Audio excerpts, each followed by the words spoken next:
The ketogenic diet as a treatment for diabetes. Diabetes is said to be a progressive, chronic disease, incurable, in other words. Recently, case reports and clinical studies have accumulated claiming diabetes reversal with a low-carb or ketogenic diet. Many will debate if reversal is the right term, since adding in sugar and flour will bring their diabetes back. Nevertheless, there remains no doubt that people with diabetes benefit from these kinds of diets. 1. For diabetics, both type 1s and type 2s, a well-formulated low-carb or ketogenic diet. Before going deeper into the topic, let's first clarify what diabetes is and how a ketogenic diet is defined. What's a keto diet? A ketogenic diet is very low in carbs, high in fat and moderate in protein. For a weight-stable person, no more than 5% of calories should come from carbs, 70 to 80% from fat and 20 to 30% from protein.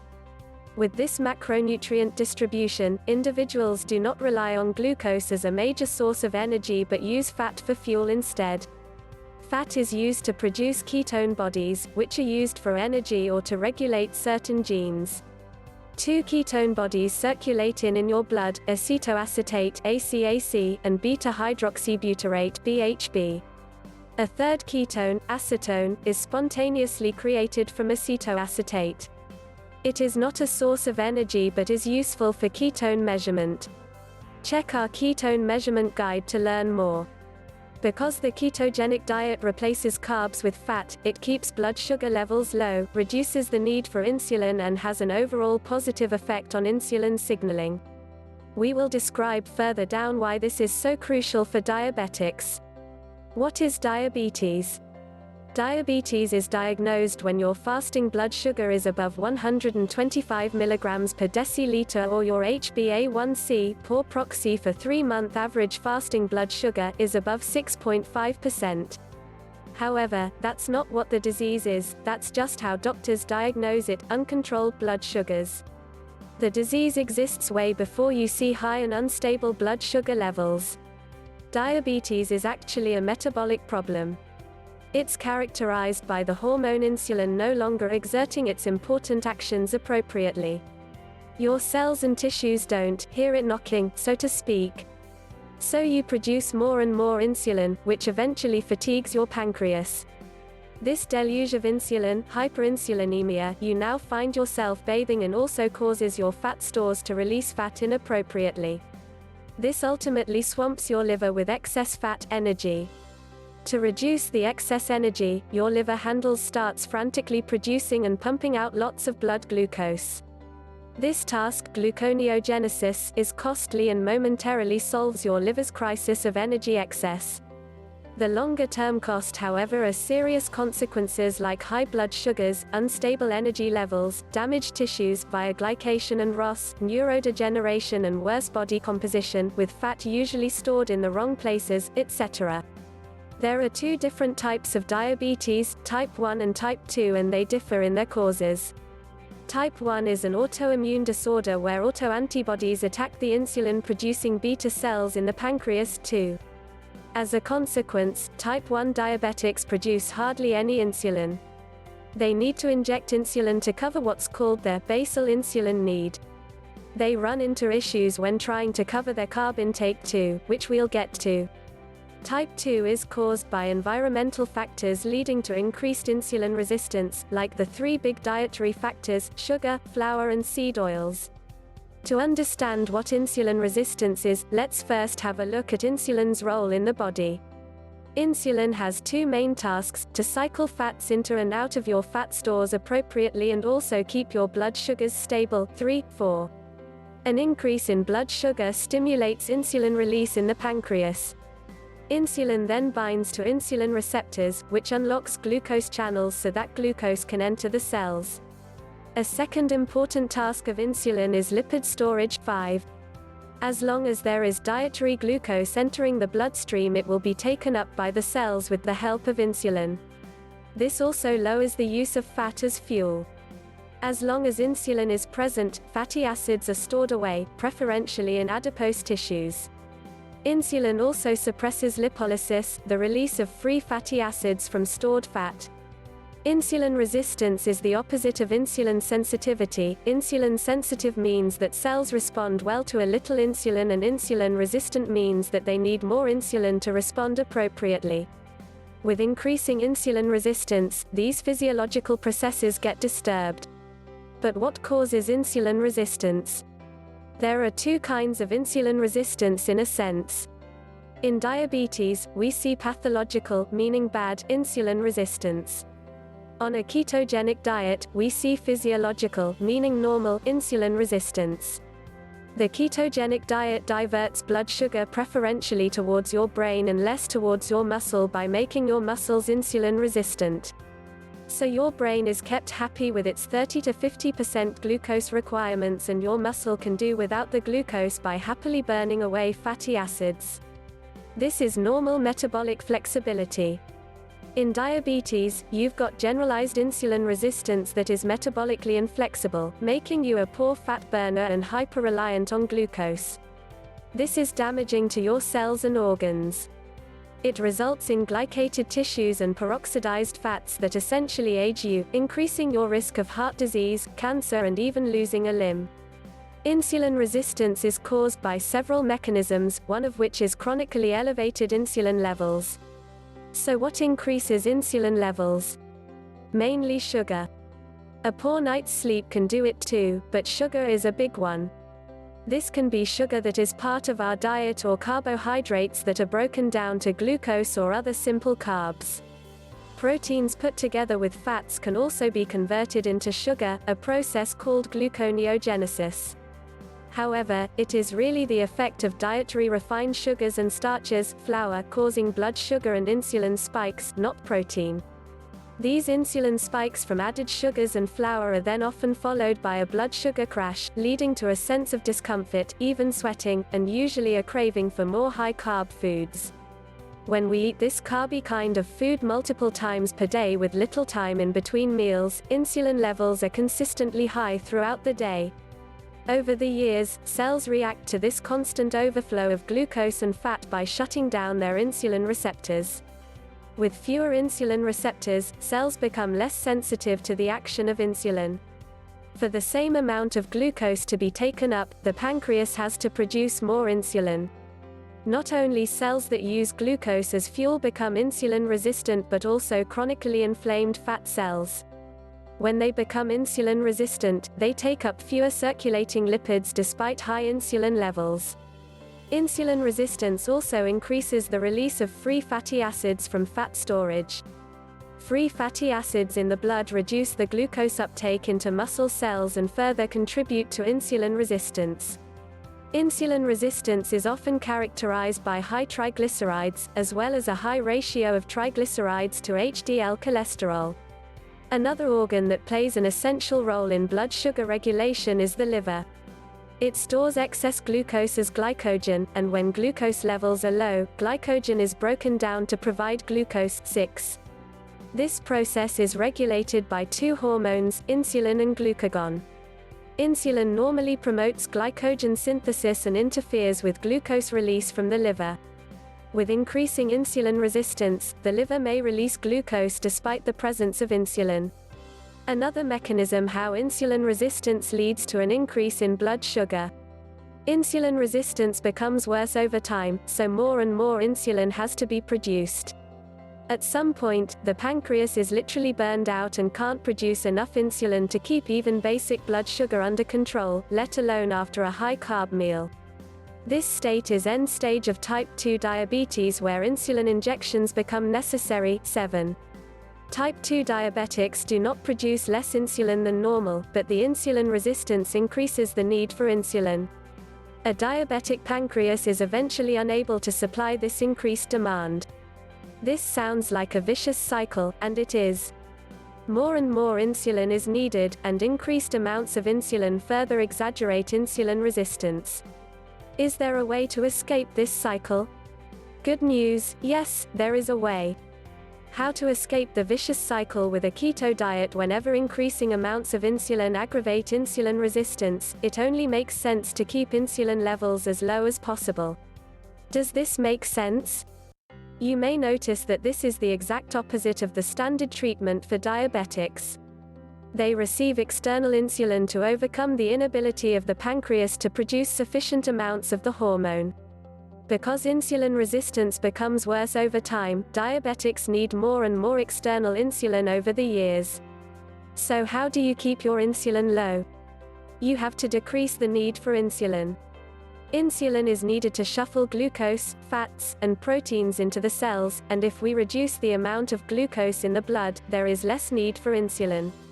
You might suspect already that a low-carb or ketogenic diet can help a lot. There's basically no sugar. On a keto diet, we eliminate everything that causes blood sugar spikes. As a consequence, blood sugar is stable and at healthy levels. Insulin is still required, but only in modest amounts. The less insulin is released, the faster it will disappear again. In between meals, there is plenty of time for blood sugar and insulin to come down. Because you rely on fat instead of glucose for energy, you also eat less frequently on a ketogenic diet, giving your cells even more time without exposure to insulin. You may even fancy trying intermittent fasting, an excellent method to further increase insulin sensitivity. For further details, check our guide about intermittent fasting.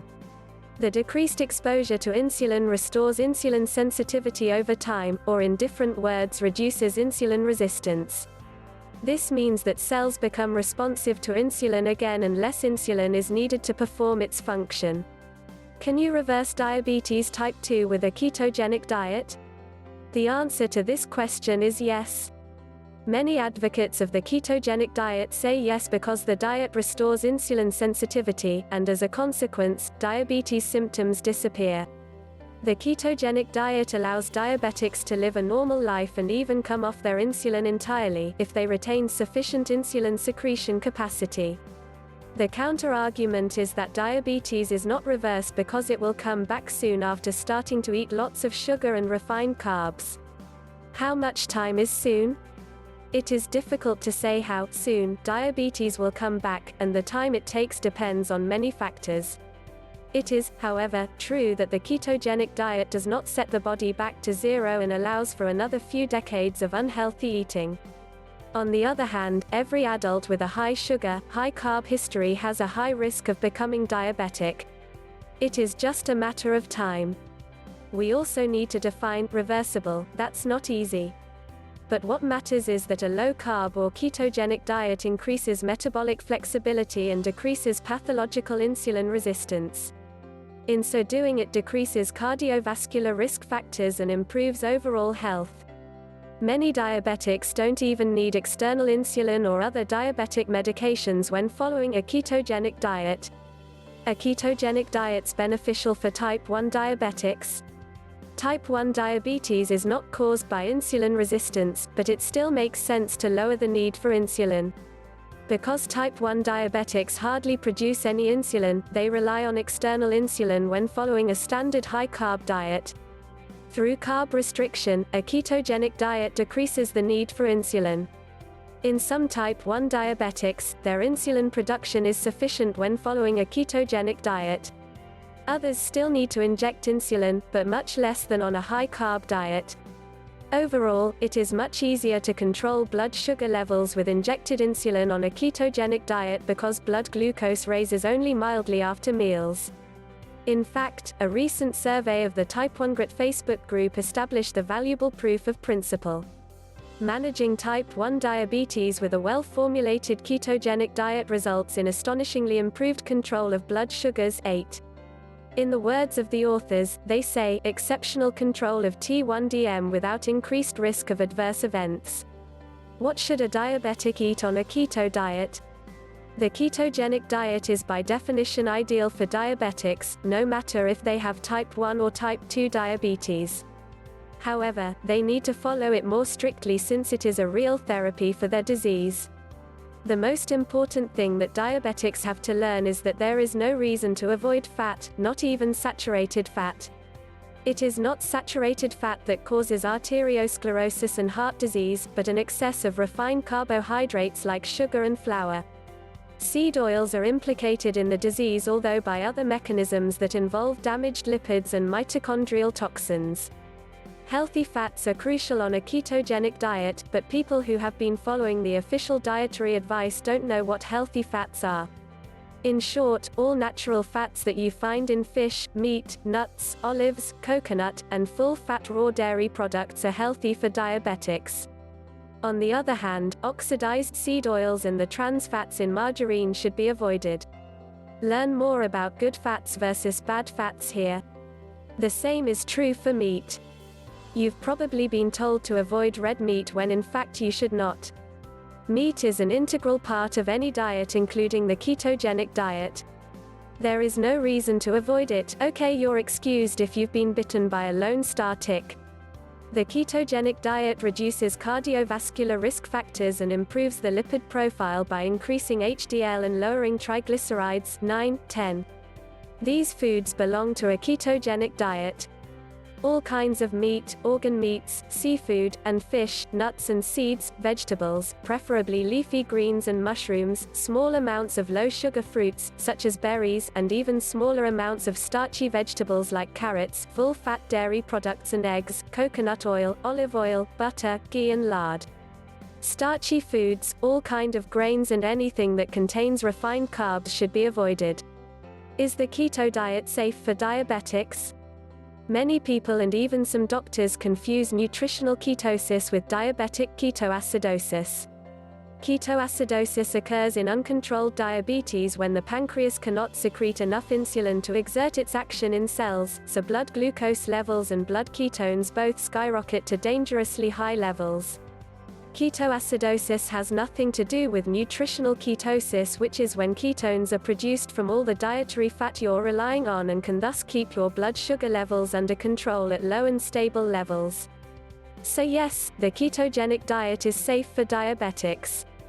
However, they still need to be closely monitored because diabetes medications including insulin, blood pressure, and beta blockers will have to be adjusted down when following a ketogenic diet. Therefore, the diabetic should do this with supervision from a doctor who is up to date with the nutritional literature. A ketogenic diet for diabetes with Nutrita. With diabetes, the goal is to first lower your insulin levels so that your blood sugar and triglycerides normalize. Nutrita provides you with the insulin index that allows you to avoid the most insulinogenic foods and replace them with nutrient-dense options lower on the insulin index.